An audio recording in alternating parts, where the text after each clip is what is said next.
الحمد لله رب العالمين، والصلاة والسلام على أشرف الأنبياء والمرسلين نبينا محمد وعلى آله وصحبه أجمعین. برادران و خواهران عزیزم، امروز درسی ما شما به تعلق داره به موضوع بعضی از شرکیاتی که در مابین امت اسلام و در مابین مردمهای زمین واقع می باشد. همچنین که ما بیان کردیم، شرک اکبر در الوهیت بر 4 قسم تقسیم می شود. یکی از آن قسمها شرک دعا و طلب غیر از خدا، یعنی برای حل مشکلات و قضای حاجات بعضی از مسلمان ها دعا می کند و صدا می کند غیر پروردگار، می خواهند از غیر از الله. اگر سرشان کدام مشکل پیدا شود، بجای این که بگویند یا الله، یا حی یا قیوم، ای معبودی برحق، ای پروردگاری زنده، ای پروردگاری مستغنی قائم به ذات، آنها چی میگویند؟ چنان که مشرکان میگفتند ای لات ای عزات، چنان که مشرکان میگویند او جیزوس او عیسی. صدا و ندا و دعا می کند از غیر پروردگار، از غیر خداوند لا یزال. چنان که رب العالمین این قسم شرک را ذکر کرده در قرآن در آیتهای متعدد. رب العالمین می فرماید در سوره العنکبوت آیت 65: فَإِذَا رَكِبُوا فِي الْفُلْكِ دَعَوُا اللَّهَ مُخْلِصِينَ لَهُ الدِّينَ فَلَمَّا نَجَّاهُمْ إِلَى الْبَرِّ إِذَا هُمْ يُشْرِكُونَ. این مردم مشرک موقعی که به کشتی نشستند و در کشتی سوار شدند، صدا می کردند، دعا می کردند، می گفتند ای خداوند، تنها از الله می خواستند. دعوا الله مخلصین له الدین. پس که آنها را رب العالمین نجات داد از این مشکلی که کسی غیر از او نجات نمیتواند بداده، که از این مشکل غیر از او کسی نمیتواند کسی را نجات بده، آنها پس روی کسانی که آنها میپسیدند با پروردگار طرف آنها توجه میکردند، عبادتشان را با خدا میکردند. فلما نجاهم الى البر اذا هم یشرکون. یعنی در وقتی مشکل سخت، مشکل بالا، آنها میتلبیدند، دعا میکردند و عهد میبندد که اگر خدا آن را از این خطر مهلکه نجات بدهد، دیگر هیچ گاهی طرف دیگر عبادت نمی کنند. اما موقعی که خدای مهربان الله تعالی معبودی برحق مهربان شد سر آنها را نجات داد، پس آنها به سوی شرک میگردند. پس ای پسر و دختر عزیزم، یک فرق عظیمی ما بین موحدین و ما بین مشرکین این می باشد که موحد، مسلمان و مؤمن، وقتی سختی، وقتی مشکل زیاد، غیر از الله نه پدر و نه مادر، نه پرنده و نه انس و نه جن، نه ملک و نه مالک و نه ملک و به یادش می آید، صرف رب العالمین را یاد می کند. اما کسانی که مشرکند، آنها وقتی دعای خود از غیر از الله طلب می کنند. دوم شرک اکبر در الوهیت، شرک در نیت و ارادت و قصد و مقصود است. یعنی یکی از علامه های مشرک ها این می باشد که آنها کارهای دینی را، عبادتها را، لفظهای عبادتها را به خاطر غیر از الله مجرا می کند، ادا می کند. یعنی علامه موحد این هست که آن صرف نماز به خدا می کند. علامه از مشرکا یکی از علامه هایش این می باشد که آنها سجده به خدا هم می کند، سجده به غیر از الله هم می کند.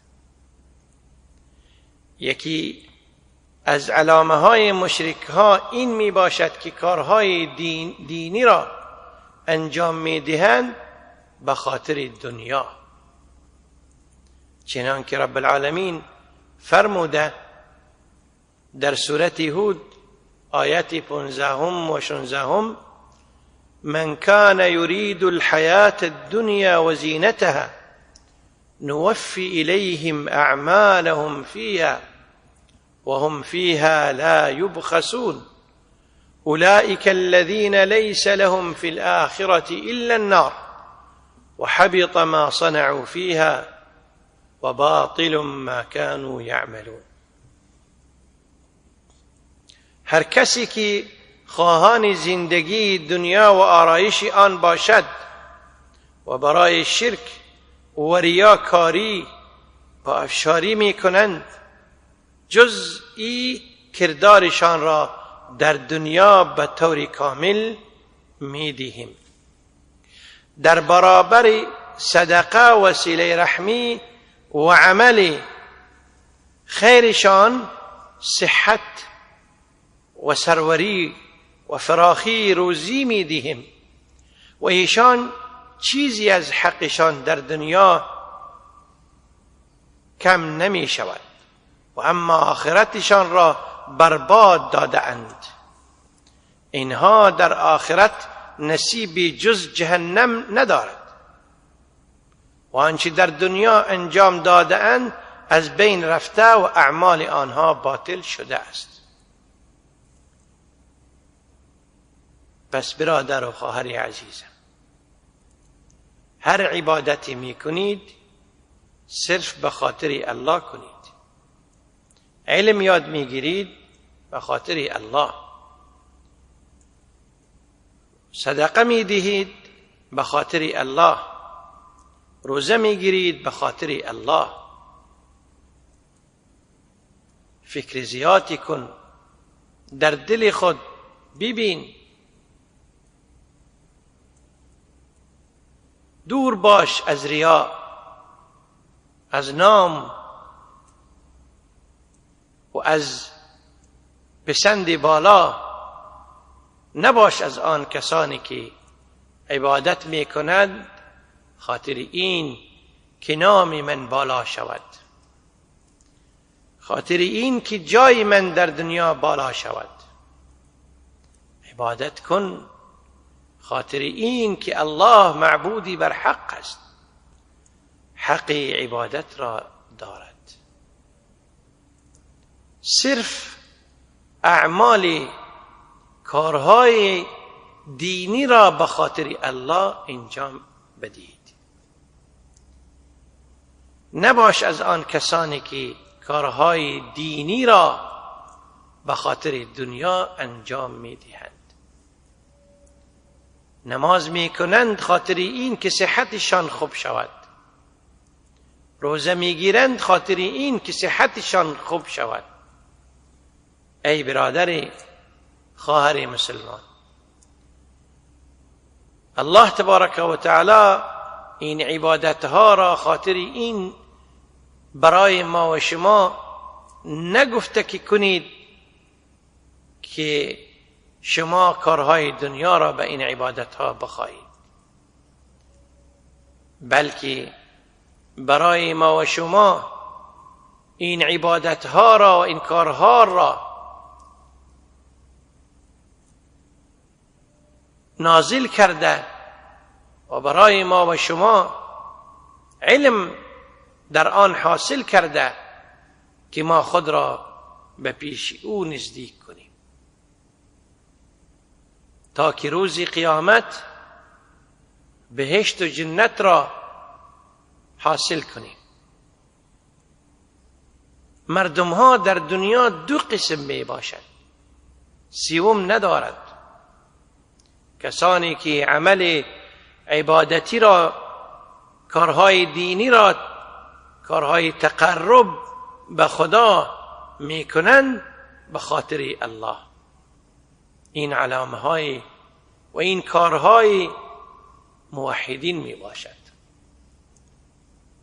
قسم دوم کارهای عبادت ها را انجام می دهند به نام غیر خدا، به خاطر دنیا.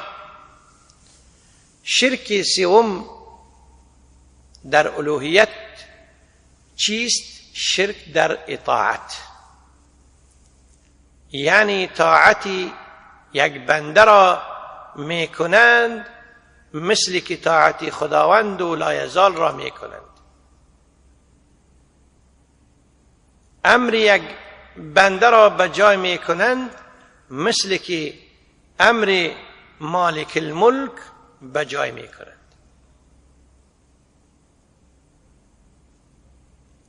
پدر و مادر مهربان، باید بدانیم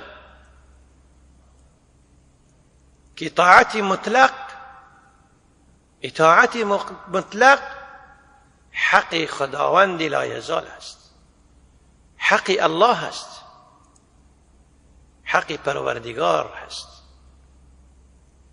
اما غیر از الله طاعت آن در کارهای دینی جایز نیست، اما در کارهای دنیوی اگر آنها امر کنند به یک کار مباح مثل پدر و مادر یا مثل پادشاه و ولی امر آن در آن حق طاعت دارند. اما اگر پدر و مادر یا کلانا و بزرگان یا عالما و استادها امر کنند یک امری که مخالف از دین الله باشد، باید آن امر را به جای نکنید. همچنین اگر پادشاه یا ولی امر یک طاعتی امر کند و امر آن مخالف از امر خدا باشد، باید امر آن را به جای نکنید. اگر یک پادشاه امر کند که شما به سوی قبر فلانی سجده کنید، باید امر آن را به جای نکنید. چنان که پیغمبر صلی الله علیه و سلم فرموده: انما الطاعة فی المعروف، بیشک طاعت از بنده ها به آن وقت مجرا کنید که امرشان امر معروف باشد، امر معروف چیست؟ امر معروف دو چیز می باشد. یکی آن که موافق از قرآن و سنت هست، یکی آن که مخالف از قرآن و سنت نیست لیکن موافق از عادات و تقالید قوم می باشد. شرک در اطاعت یک قسم شرکی هست که بسیاری از مردم ها در آن واقع می شود، به حال این که آنها این فکر را می کنند که غیر از خداوند لایزال، غیر از پروردگار عالم، کسی حق تشریع را دارد. رب العزة والجلال می فرماید در سوره توبه آیت 31 صفت نصارا را: اتخذوا احبارهم ورهبانهم اربابا من دون الله والمسيح ابن مريم وما امروا الا ليعبدوا إلها واحدا لا إله إلا هو سبحانه عما يشركون. یهودیان و نصارا از دانشندانشان، یهودیا از دانشندانشان و نصارا از عابدانشان خدایانی غیر از خداوند قرار دادند، بندگی غیر از خدا را قرار دادند، اطاعت مطلق غیر از خدا را می کردند و بدون فرمان او از این راهی که هرچی علما و عبادشان تحلیل و تحریم کردند تابع ایشان می شدند و تابع ایشان می شوند. در حلال ساختن آنچی خدا حرام فرموده و حرام ساختن آنچی خدا حلال نموده، از آنان پیروی می کنند. می دانند که در کتابی که الله نازل کرده خمر و شراب حرام است، چرا که باباهایشان، امامهایشان، عالمهایشان گفتند که حلال است، گفتند حلال است.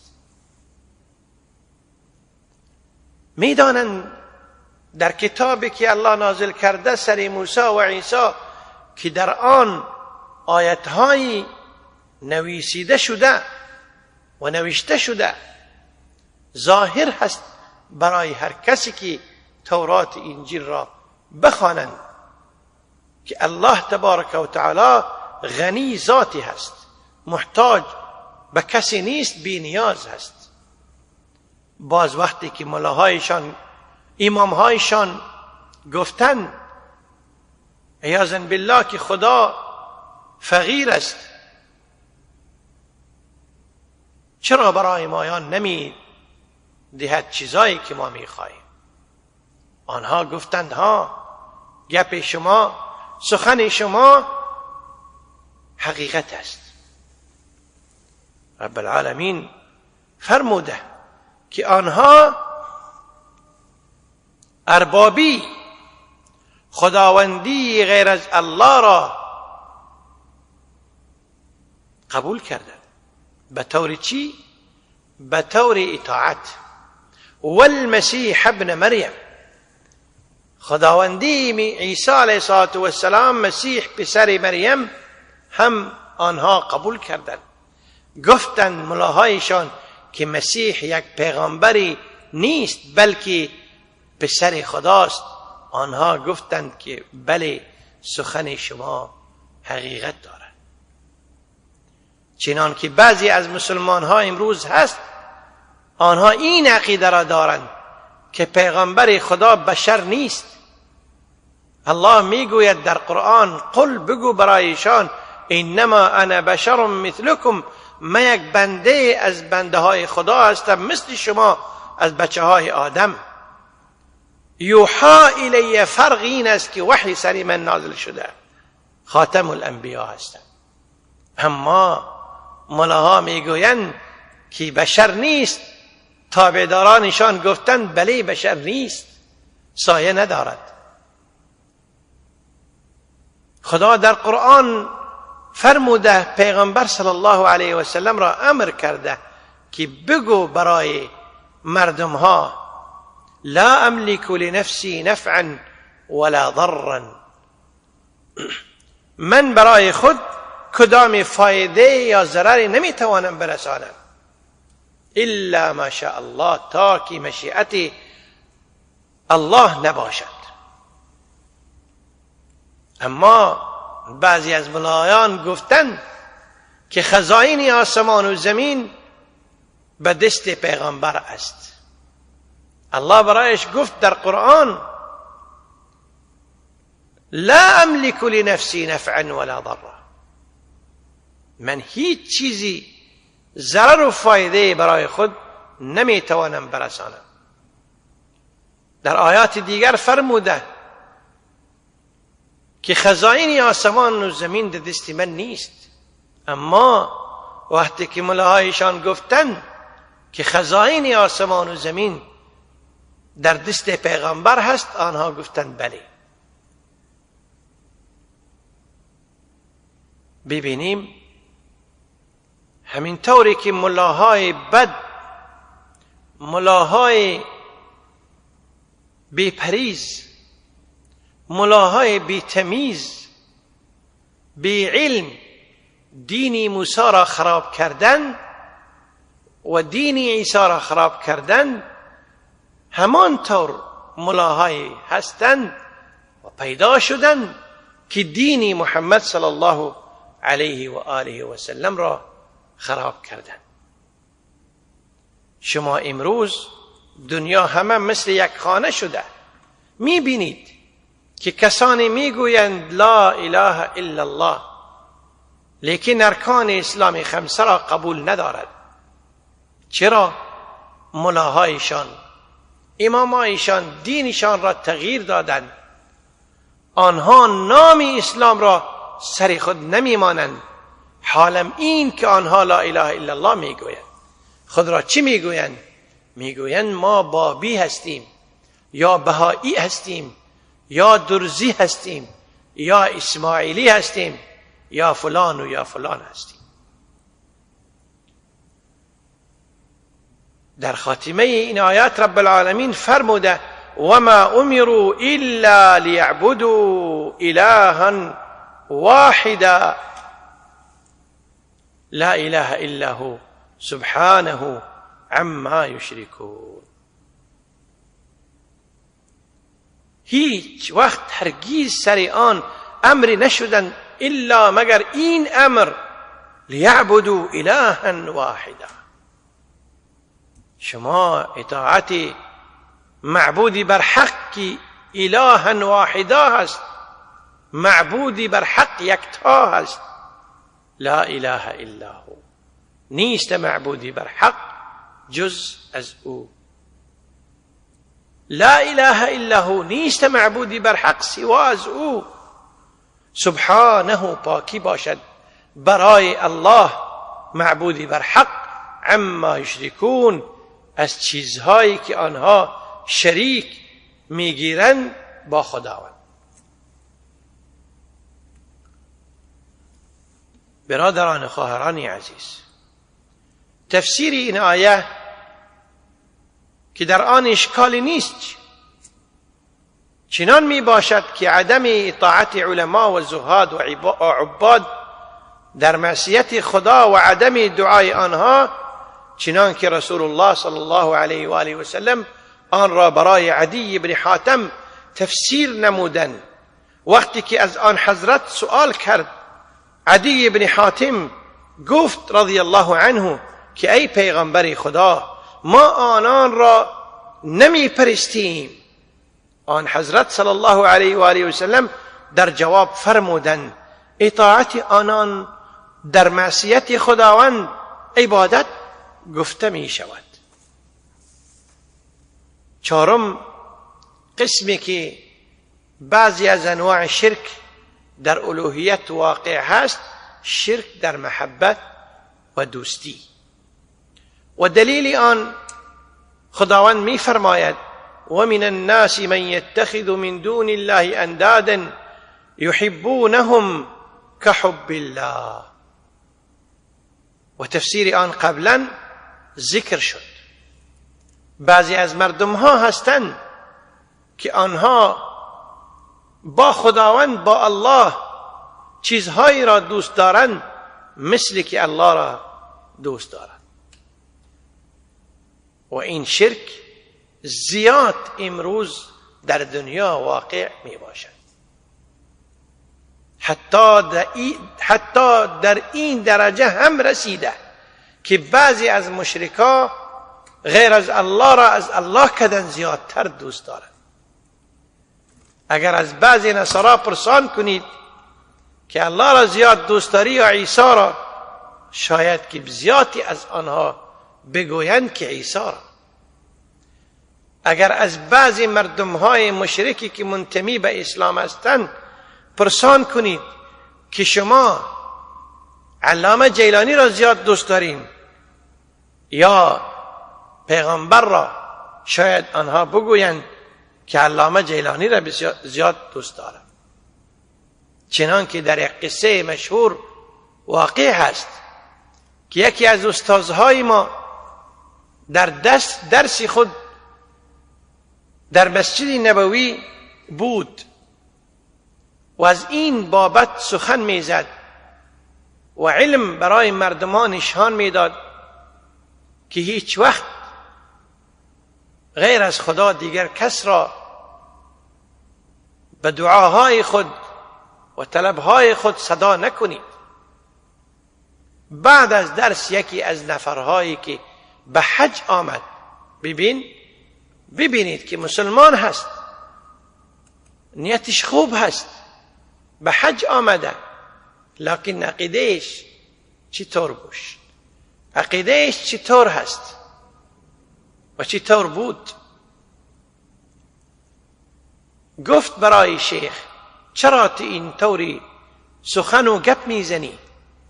ما خو که در وطن خود باشیم مشکلات سر ما بیاید ما میگوییم که ای جیلانی مدد برای ما بیار. پس شیخ برایش گفت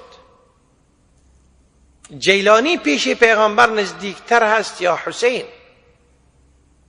گفت نه، حسین نزدیکتر هست. گفت پس چرا نمیگویی که ای حسین مشکلات مرا ادا کن؟ گفت نه، حسین از ما نیست، حسین از نفرایی هستند که آنها را خود را اهل تشیع میگویند، اما از ما اهل تصوفیم، از ما شیخ عبدالقادر جیلانی است. شیخ برایش گفت که عبدالقادر جیلانی یا حسین کدامش را زیاد دوست داری؟ گفت عبدالقادر جیلانی را زیاد دوست دارم. گفت عبدالقادر جیلانی را زیاد دوست داری یا پیغمبر را؟ گفت پیغمبر را دوست دارم لکن عبدالقادر جیلانی را زیادتر دوست دارم. گفت چرا؟ گفت خود که مشکل سر من می آید من پیغمبر را صدا نمی کنم، شیخ عبدالقادر جیلانی را صدا می کنم. ببینین آدم عامی از استعمال حال خود استدلال کرد که شیخ عبدالقادر جیلانی بهتر است. مشکل کشا هست چنان که بعضی از مردمهای اهل تصوف میگویند. شیخ از پیشش پرسان کرد که علامه جیلانی و حضرت حسین رضی الله عنه آنها مردن در بهشت هستند یا نه؟ گفت نه، در بهشت، در جنت است. گفت خوب بهشت و جنت کجاست؟ گفت بالا است. گفت یعنی بالای آسمان هفتم هست زیر عرش خداوند؟ گفتند ها بله آنجا است. شیخ از پیشش پرسان کرد که چطور عبدالقادر الجیلانی یا حسین اگر زنده می بود آنها پشت آن دیوال می بود تو صدا می کردی صدای تو را نمی شنوید، اما حالا که آنها در بهشت و جنت است و بهشت و جنت بالای 7 آسمان است، با حال شادی و سروری خود آنها مصروف هستند، چی تو صدای تو را می شنوند؟ فرقی از اون فرقی خدا چی هست؟ آن مرد بی جواب شد، گفت حقیقت همین است که فرقی نیست. ای برادران مسلمان،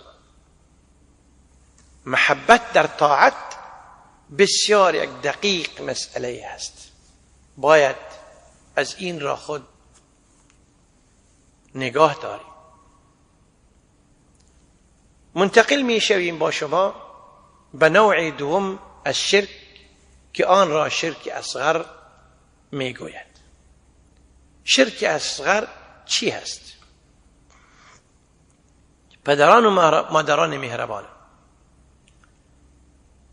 شرک اصغر آن را ریا می گوید، چنان که در قرآن آمده فمن کان یرجو لقاء ربه فلیعمل عملا صالحا ولا یشرک بعبادة ربه احدا. در سوره کهف آیات 102. پس هر کسی امیدوار و دیدار پروردگار خود باشد و میخواهد به درگاه خدای یکتا نزدیک شود، باید پیروی رسول خدا نماید. ایمان به دیدار خداوند بیاورد که در روزی شمار خدا جزای اعمال او را خواهد داد و کردار خود را شایسته نمایید تا در روز دیدار و رسیدن به جزای اعمال خود از مؤمنان صالح و از همراهان پیغمبر خدا باشید. و برای تحقق و عمل